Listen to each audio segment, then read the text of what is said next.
The final three nonverbal categories we're going to look at include physical appearance, artifacts, and chronemics.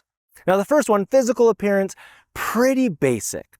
Physical appearance is how we present to other people. This deals with the clothes we wear, the makeup we do, and how our hair is styled. All of these little things communicate something.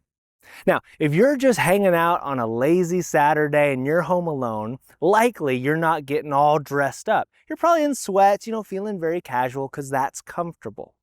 But as great leaders, we know we push past what's comfortable and we show honor to other people. One of the ways we do this is through what we wear, how we present to others. Well, it's way more comfortable not to style our hair and just to roll out, in our PJs or in our sweats.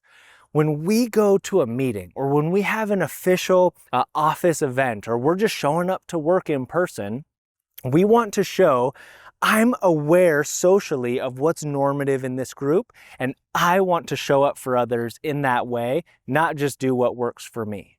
It non-verbally shows a much deeper leadership style and philosophy.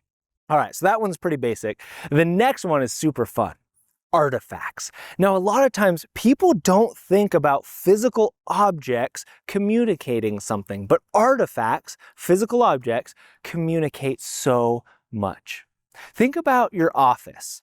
In your office, imagine if you have this big, luxurious, cushy leather chair and this nice table in front of you where you do all your work, and then you have a little, seat for the person if someone comes in to talk to you. Well, that's communicating something, right?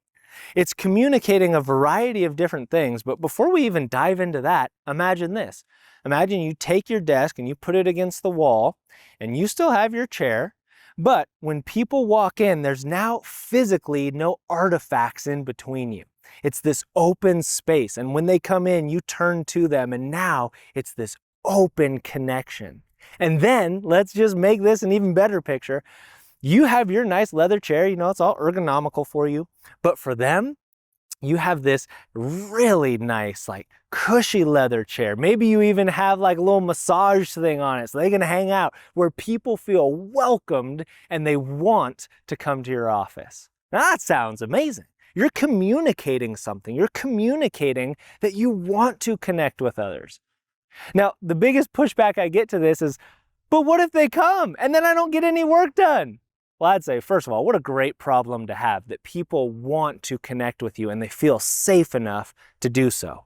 As a leader, that's what you want. You want people being connected with you because that's how you receive information and build others up. So maybe you'll get to one less email, two less emails. Maybe that project gets pushed a little bit, but people are always more important than projects. We have to keep that at the forefront of our mind. People always come first. Now, in other trainings, we could talk about how to put healthy boundaries around that. You still need to do your job, right? I'm not saying just sit around for hours and don't just talk with people. You need to have boundaries around that. But overall, I would always err on the side of people feeling welcomed and connected over, but that's less productive. Focus on people, and in the long run, you're going to see even better productivity because you have a team that would just go to battle for you because they feel connected to you and loved by you. That's the kind of culture we want to create. So artifacts are huge. Now let's look at artifacts specifically that are digital. There was a great study done called the mere presence theory. And what they did is they had a leader interview or talk with, have a quick meeting with someone that reports to them. And then after the meeting, the person would fill out how connected they felt with them and what they felt just overall about the meeting. Did they have a positive reaction or a negative on a scale? So the people that were coming in didn't know what the variable that was going to change was going to be. They just knew it was like a 7 or 10 minute meeting. And at the end, they filled out how connected they felt with the person and just overall how they felt with it. On the other side, here's what they changed. For half the participants, the leader who called the meeting would take his phone out of his pocket at the start and put it face down on the table. They had these two gentlemen that were running this study. And so he would put the phone down, face down on the table, and then start the meeting and have all the same talking points. And then for the other half, they switched it. The phone started on the table when the person came in, and the first thing the leader did was slowly put it in their pocket. Just 2 seconds. Just reach up from the table and put it in their pocket and then start the meeting. And all the talking points were the same. So they said, we're just going to change this one small variable. Let's see if it has any effect or any correlation with how people felt about the meeting. What they found was astounding. That one small thing completely changed the numbers. The participants didn't even know that that was what was changing, but time and time again, as they repeated this study, the people who were in the meeting where the leader puts the phone in the pocket had much higher satisfaction rates than the other way around, even though the phone was face down. Now, we can learn a ton from this study. We have so many electronics around us, but this one little thing is changing how people perceive leadership. We need to know this. So when someone comes in, close your laptop and face them, look at them, and engage fully with them. Don't have your phone out and just kind of check them. Oh, interesting, right? Make them feel like the most important person in the room by putting all the toys away, right? All the toys back. Have a clear desk and focus on that person.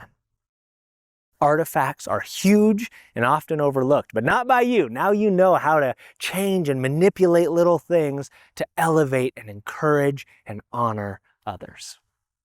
Now, the very last one is chronemics. Chronemics is the very last form of nonverbal communication, and this one is incredible.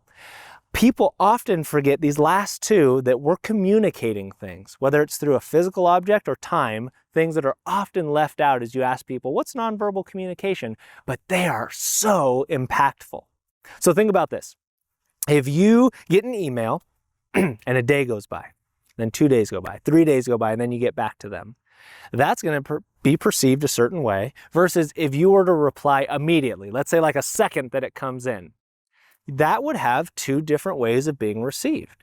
And you're saying, well, that's not practical, right? Like, of course, ideally, I want to get right back to people, but I have hundreds of emails. I'm not going to be able to reply right away, which is fine, but the principle remains. So what we need to figure out is if we reply faster, people feel more honored. How can we find ways to do that? And one practical thing I do is I just say, hey, let me get back to you. This is a great question. Let me look into it and I'll get back to you tomorrow. But I fire that email right off and then I put it in a folder unread or something so I do get back to it. But they feel valued and I still get the same amount of time as if I said, oh, I'll get that tomorrow because I have a few other things on the docket, but I don't tell them. So using time to really cut the time down between replies makes people feel valued. And when people feel valued, they feel connected to the person who gave them that feeling. Here's another way we can do this. Show up on time for meetings. Maybe even show up early. Don't be rolling in late. I've got a lot of big important things to do, so I came 10 minutes late. No, that person probably put a ton of energy and effort into creating whatever that meeting was about. And as the leader, we set a tone when we say, I'm here early. I can't wait to hear what you have to share. Or I'm here right on time. I'm very excited for this. Those little things, it's just a few minutes, but it communicates entirely different things. So practically, here's what I do in my calendar. I put buffer spaces in between things where I know I'm walking somewhere. So I could say, well, I'll end this meeting at 1:25. It'll take me 5 minutes to get there at 1:30, so that'll be perfect. But if I know it's going to take me 5 minutes to get there, I'll add another 5 because I know someone's going to stop me. Someone's going to need something or want something, or I'll have an opportunity to talk with someone and connect. So build in buffers and plan for the unexpected. Expect the unexpected. Someone is going to need something. Things rarely go, right on time to that minute. And if they do, we may be missing opportunities. We may be walking so quickly, people know, oh yeah, don't bother Jared, he needs to get there. Rather than I'm taking my time. It's a leisure walk, and if someone comes up to me, yeah, I have 30 seconds. I'm going to pause everything. I'm going to put all the gadgets away and I'm going to focus on that person for 30 seconds. And I'll let them know, hey, I have 30 seconds, but I would love to hear about this. Can you tell me a little bit about that? Focus on them, eye contact, looking at them, making them feel valuable because they are valuable. And then Initiating the handshake, saying, okay, this is great. Let's follow up on this. I want to hear more. Or maybe it really is just 30 seconds. I say, thank you so much. That was super encouraging to hear. I needed to hear that. Or I appreciate you bringing that to my attention. And then keep walking. Those little 30 seconds, so much happens in that.